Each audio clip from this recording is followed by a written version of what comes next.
వీళ్ళకి ఒక్కటి వీళ్ళ దేవుడు అసదుద్దీన్ ఓవైసీ. ఉత్తగా రాముడి పేరు చెప్తారు కానీ రోజు దండం పెట్టుకునేది అసదుద్దీన్ ఓవైసీకే. వీళ్ళ లైఫ్ లైన్ అంటారు కదా, వీళ్ళ లైఫ్ లైనే అసదుద్దీన్ ఓవైసీ. ఆయన పేరు లేకుండా, ఆయన జపం లేకుండా రాముడి పేరు ఎన్నిసార్లు వీళ్ళు తలుచుకున్నారో, అసదుద్దీన్ ఓవైసీ పేరు ఎన్నిసార్లు తలుచుకున్నారో చూడండి. ప్రతిసారి అసదుద్దీన్ ఓవైసీని అల్లావుద్దీన్ అద్భుత దీపంగా మార్చుకొని ఓట్లు అడుగుతారు. మరి అన్నీ మీ ప్రభుత్వాలే ఉన్నాయి కదా. అసదుద్దీన్ ఓవైసీ ఇంత దుర్మార్గుడు అయినప్పుడు మీరు ఎందుకు అతన్ని నియంత్రించలేకపోతున్నారు? ప్రజాస్వామ్యంలో ఏఐఎంఐఎం కూడా ఒక రాజకీయ పార్టీ ఎన్నికల్లో పోటీ చేస్తున్నారు. గెలిచిన దగ్గర వాళ్ళు గెలిచినారు, ఓడిన దగ్గర ఓడినరు.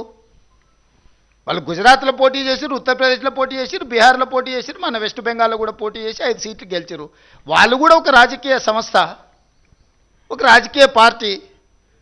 కానీ వాళ్ళని భూతంగా చూపించి ఇంకెంతకాలం మీరు ఓట్లు అడుగుతారు? కాబట్టి కేవలం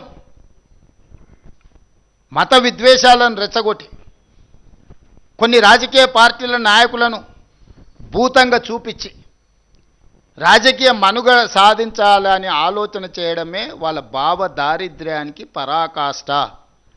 ఈ భావ దారిద్ర్యాన్ని చూసి బీజేపీకి ఓటు వేయాలన్న తెలంగాణ ప్రజలు మీరు ఆలోచన చెయ్యండి.